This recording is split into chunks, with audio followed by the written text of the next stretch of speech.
Ce n'est pas pour assister ou participer à la naissance d'un nouveau parti politique ou pour accueillir un nouveau président de la République que tout ce beau monde s'est déplacé samedi après-midi à la salle rouge du Palais des Congrès de Cotonou. La raison de la présence de cette marée humaine, mise en haleine par des prestations musicales d'artistes togolais et béninois, se traduit par cet homme et son œuvre, Daniel Eda et son livre « Il fera beau ».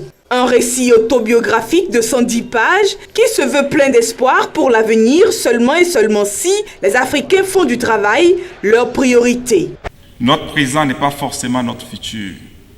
Nous avons la possibilité de changer le cours des choses, de créer les conditions pour notre propre épanouissement et celui de nos communautés respectives.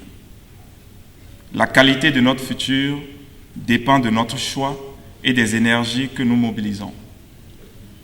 Je vous invite à partager avec moi l'optimisme suivant. Il fera beau pour chacun et pour tous.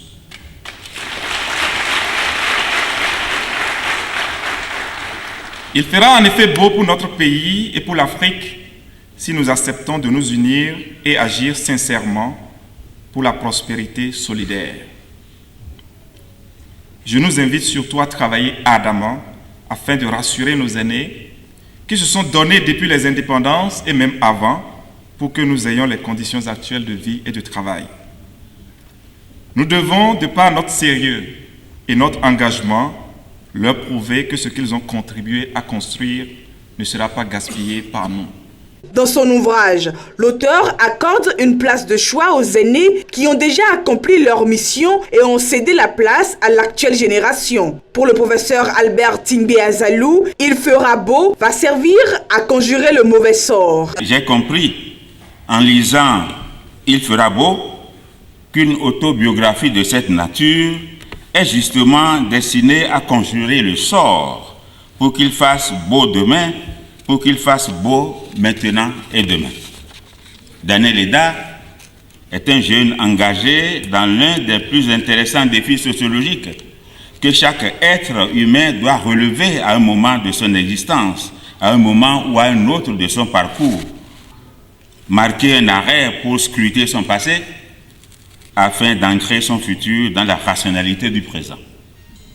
Et son passé est riche, non pas seulement de 110 pages, mais de 110 pages résumées et écrites dans une clarté et une simplicité qui rendent l'ouvrage digeste et plaisant à savourer. Plusieurs personnalités étaient présentes à la cérémonie de lancement. Elles ont apprécié à sa juste valeur le travail qui a été fait. Il faut voir l'auteur d'abord.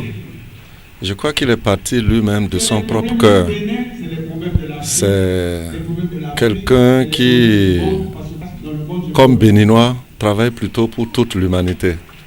Et je crois que des personnalités pareilles ou des jeunes de son rang, il faudrait qu'on fasse en sorte que beaucoup de Béninois puissent lire cet ouvrage et qu'ils aillent vers l'école de Daniel. Mes impressions sont très bonnes. De toutes les manières, vous savez, il fera beau demain. Et ça, il faut le dire avec conviction. On dit, tant qu'on vit, il faut espérer. Qui a perdu l'espoir a tout perdu. Vous avez écouté notre jeune frère Eda Daniel dans ses témoignages. Et j'ai trouvé en lui un homme plein de gratitude. Il est reconnaissant vis-à-vis des hommes qu'il a rencontrés dans sa vie et qui ont été des instruments de sa promotion. Il a été reconnaissant envers Dieu. J'ai trouvé ce témoignage assez émouvant et honnête et sincère. À noter que ce sont les éditions L'Harmattan au Bénin qui ont édité cet ouvrage. La cérémonie a été agrémentée par plusieurs artistes musiciens, dont King Messon, Zeynab et Sessim.